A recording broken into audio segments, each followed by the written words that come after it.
May 12, 1951. The USS Midway rolled through 12-foot swells in the Sea of Japan, her deck rising and falling like a breathing beast.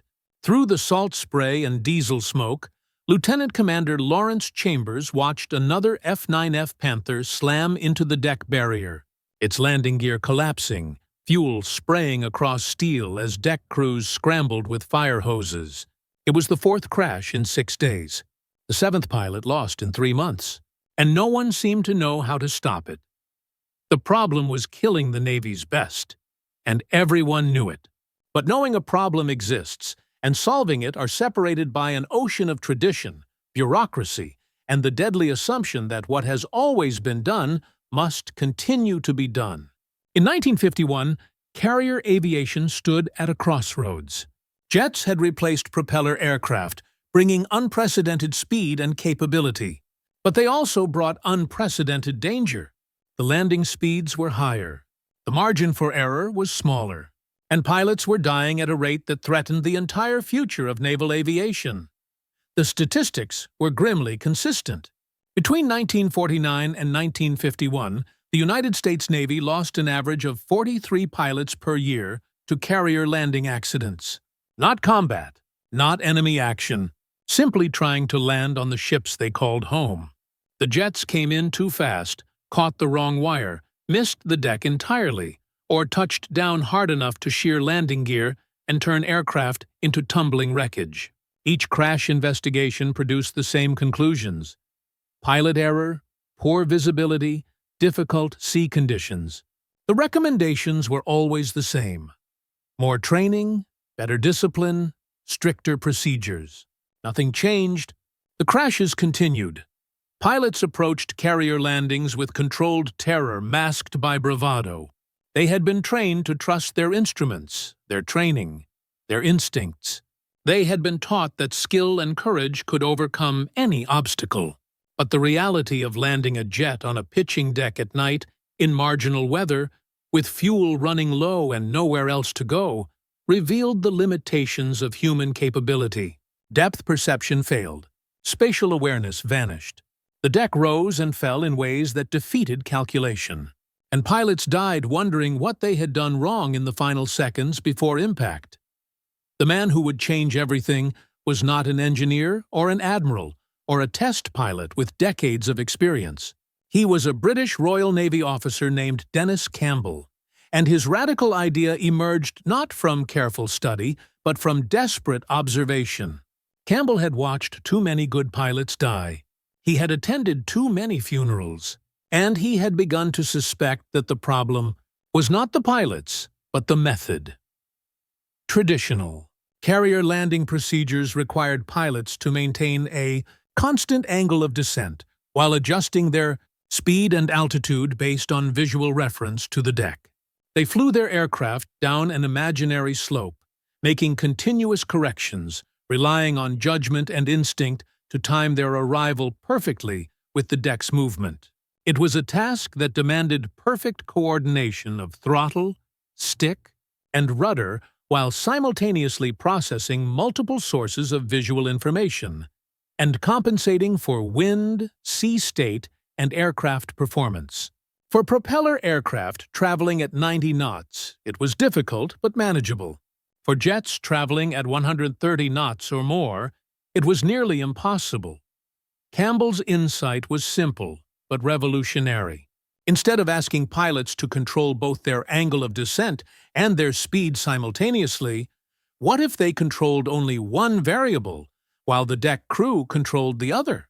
What if the pilot focused exclusively on maintaining the correct glide slope while using throttle only to maintain airspeed, with a landing signal officer providing constant visual guidance to keep them on the proper path? The idea seemed absurd to traditionalists. Pilots were supposed to be self-sufficient, making their own decisions, flying their own aircraft. Giving control to someone standing on the deck violated every principle of aviation independence. But Campbell had observed something the traditionalists had missed. The human brain, under stress, cannot process multiple complex inputs simultaneously. Pilots were being asked to do the impossible, and they were dying because impossible remains Impossible no matter how much training you provide. In the summer of 1951, Campbell proposed a formal trial of his method aboard HMS Illustrious. The Admiralty was skeptical but desperate. The British Royal Navy was losing pilots at rates similar to the Americans. Something had to change. Campbell was authorized to proceed with a limited test using a new optical landing system he had designed, a series of lights arranged to create a visual glide path that pilots could follow with simple up-down corrections. The system was remarkably simple. A horizontal row of green lights represented the correct glide slope. If the pilot saw the lights aligned, they were on the correct path. If the lights appeared to rise, they were too low. If the lights appeared to fall, they were too high. The pilot's task reduced to a single objective: keep the lights aligned while maintaining constant airspeed. Everything else, the complexity of judging distance, compensating for deck movement, timing the descent, was eliminated. The first test pilot to use the system was Lieutenant James Morrison, a veteran with over 200 carrier landings and a reputation for exceptional skill. Morrison approached the deck with the new optical system active, focusing only on keeping the lights aligned while holding his airspeed steady at 128 knots. His descent was smooth, controlled, almost mechanical in its precision.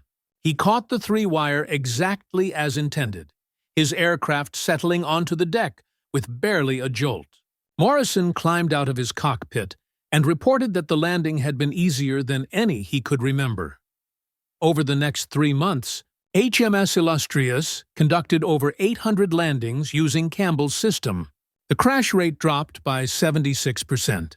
Pilots reported reduced stress and increased confidence. Even marginal conditions, poor visibility, rough seas, night operations became manageable. The data was overwhelming.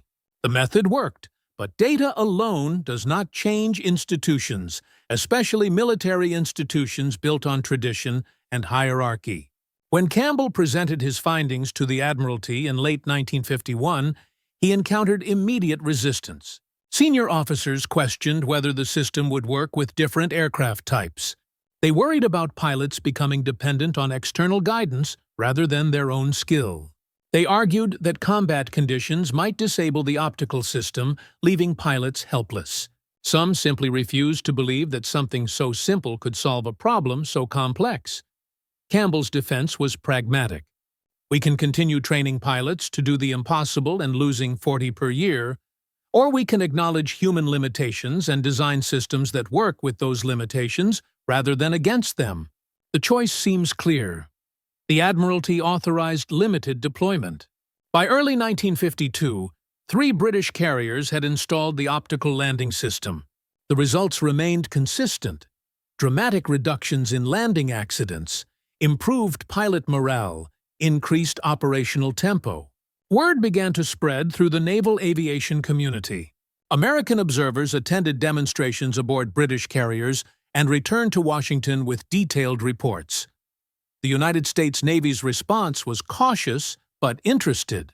The Bureau of Aeronautics authorized a study group to evaluate the British system and determine whether it could be adapted for American carriers.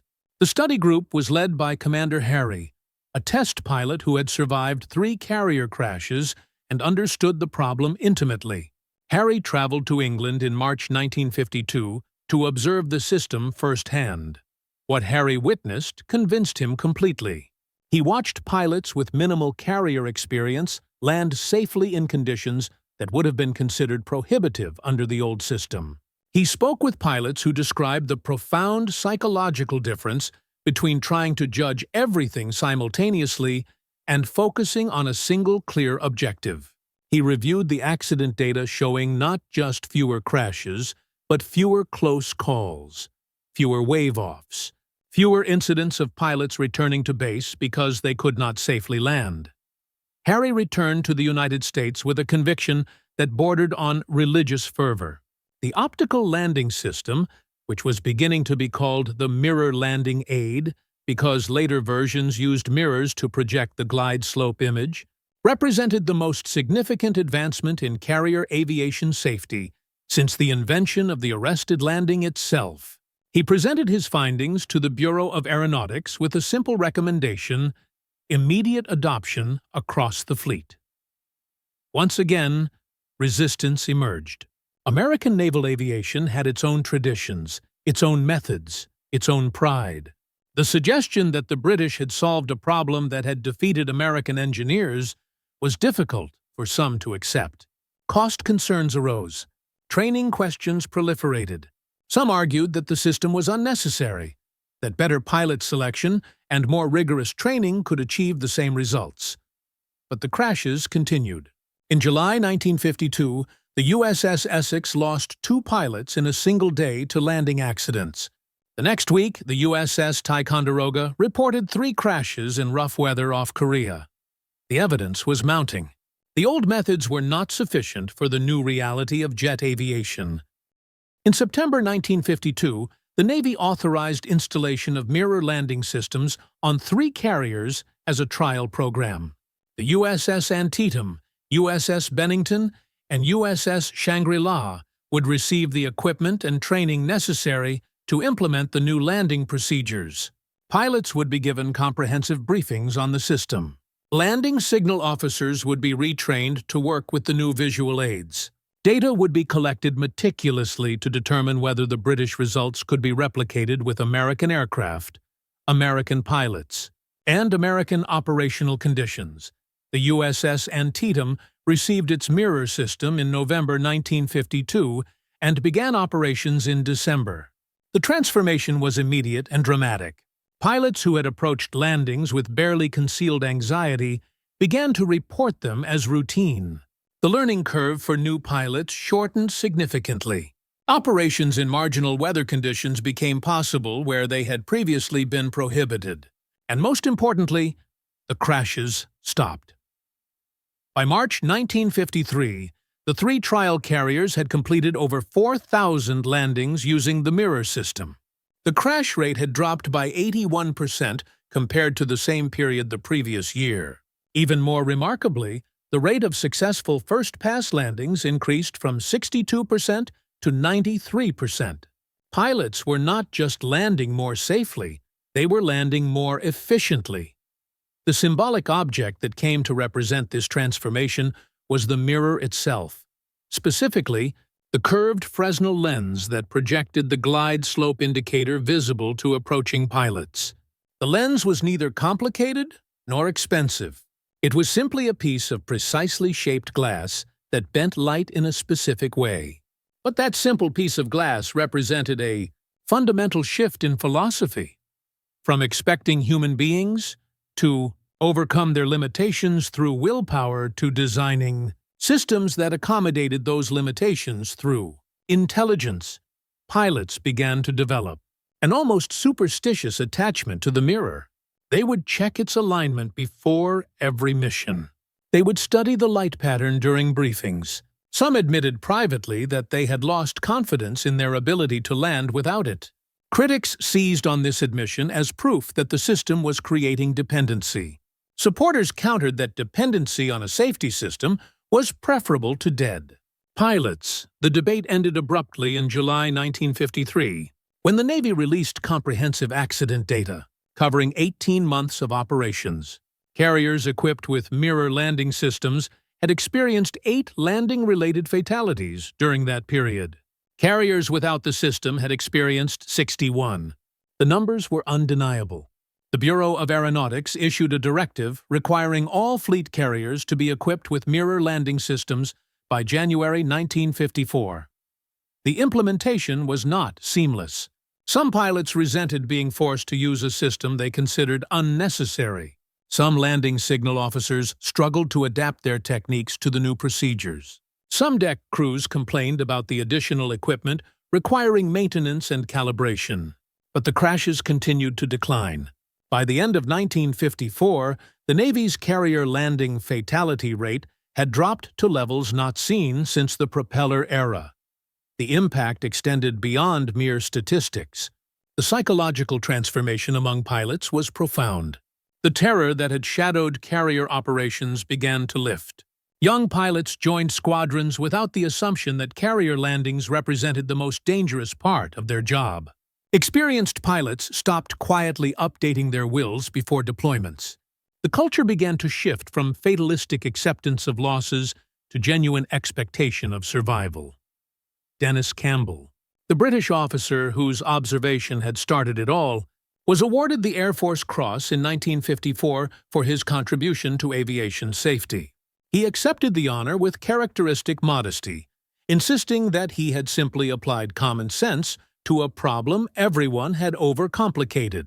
When asked to explain his insight, he said only that he had stopped asking what pilots should be able to do and started asking what pilots could actually do. The difference between those two questions, he suggested, was measured in lives saved. The American adoption of the mirror landing system had ripple effects throughout naval aviation.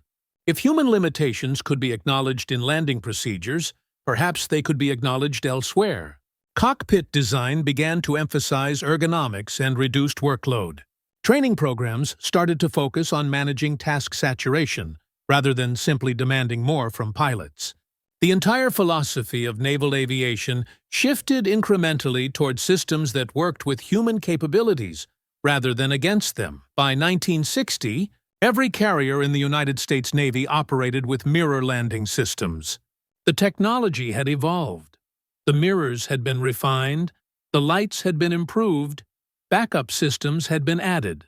But the fundamental principle remained unchanged. Reduce complexity. Eliminate ambiguity. Give pilots clear, simple objectives that can be achieved. Consistently, even under stress, the crash rate in 1960 was less than 15% of what it had been in 1951. Hundreds of pilots who would have died under the old system lived to complete their careers. Thousands of landings that would have been waved off as too dangerous were completed successfully. The operational capability of carrier aviation increased dramatically simply because pilots could land more reliably in more conditions. But perhaps the most significant impact was cultural. The mirror landing system demonstrated that tradition was not sacred, that established methods could be questioned and improved, that acknowledging limitations was not weakness, but wisdom. It showed that innovation could come from unexpected sources. A British officer observing a problem rather than an American engineer in a laboratory. It proved that simple solutions could work where complex ones had failed. The mirror itself became more than a navigation aid. It became a symbol of a broader truth about technology, systems, and human nature. The truth was this: the goal of any system should be to enable human beings to perform at their best, not to demand that they perform beyond their capacity. Excellence is achieved not by pushing people past their breaking point, but by designing environments where their natural capabilities are sufficient. This truth extended far beyond carrier decks. It applied to industrial safety, to medical procedures, to any field where human error could result in catastrophe. The mirror landing system became a case study in human factors engineering, taught in universities and cited in research papers. Its influence spread through aviation into other domains entirely. Years later, pilots who had learned to land using the old methods and then transitioned to the mirror system would describe the difference in almost spiritual terms. One retired admiral, speaking at a naval aviation symposium in 1975, put it simply, "The old way, you fought the landing. The new way, you flew the landing. That difference saved my life at least 3 times that I know of, and probably more that I don't." The crashes that still occurred, because even the best systems cannot eliminate all risk, were analyzed differently. Instead of automatically blaming pilot error, investigators examined the entire system. Was the mirror properly calibrated? Were the deck lights adequate? Had the landing signal officer provided clear guidance?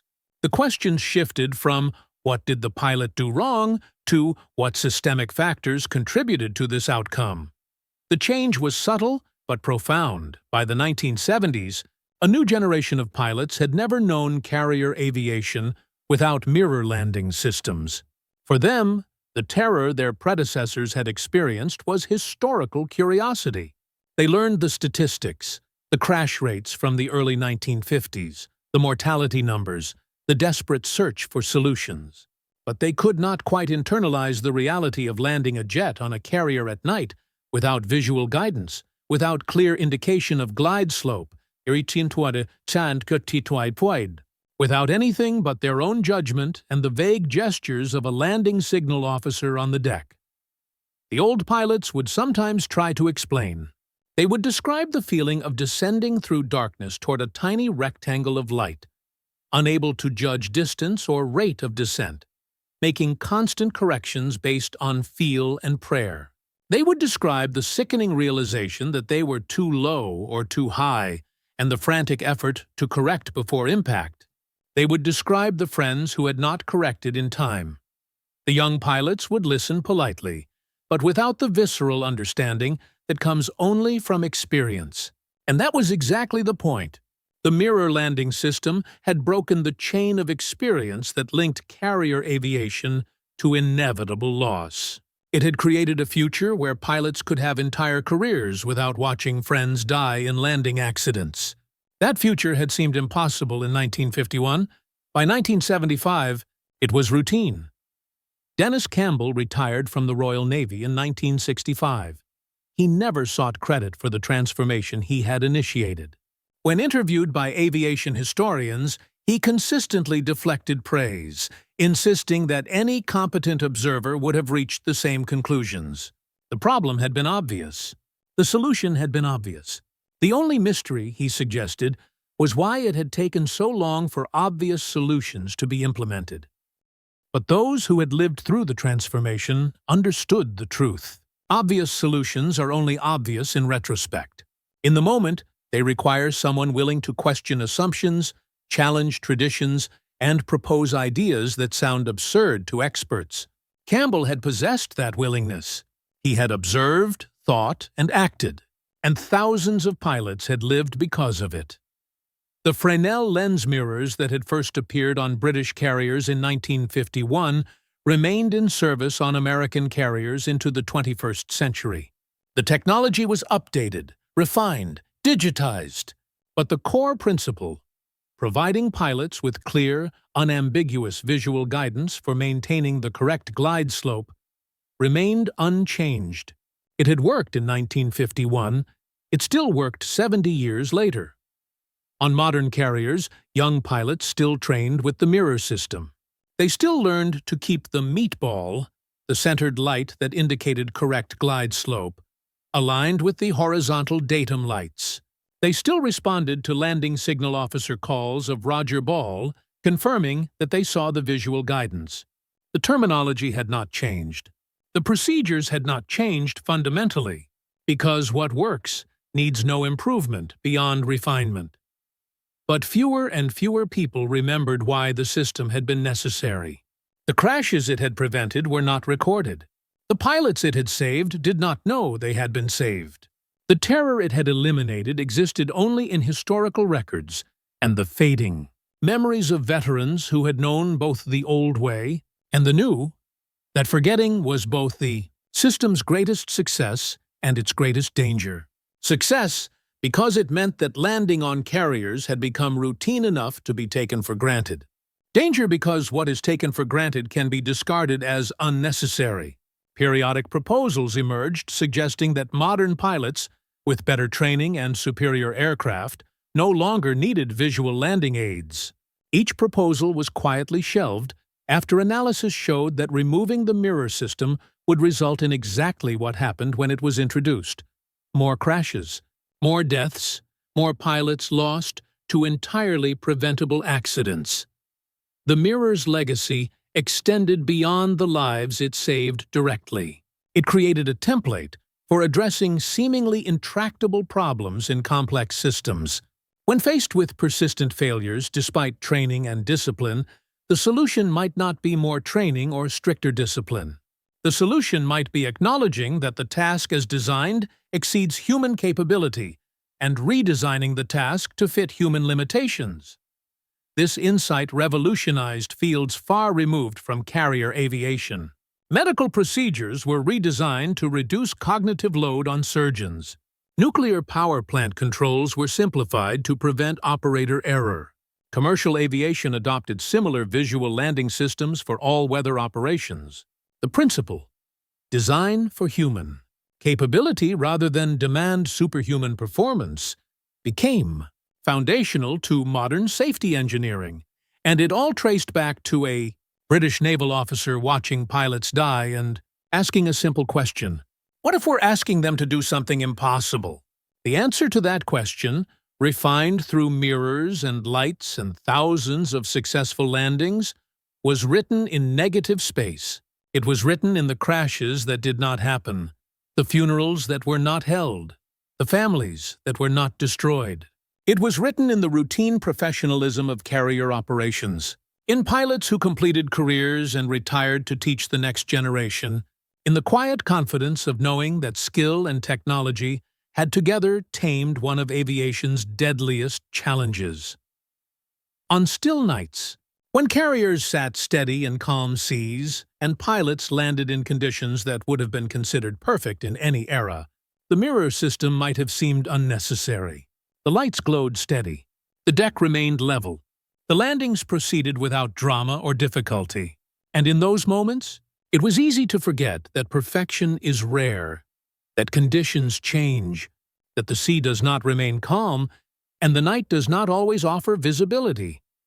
The mirror system existed for the other nights, for the storms and the pitching decks and the darkness that swallowed perception, for the moments when human skill alone was insufficient and needed assistance to achieve what looked, in retrospect, like routine competence, for the truth that excellence is often not transcending limitations, but acknowledging them honestly and building systems that compensate intelligently.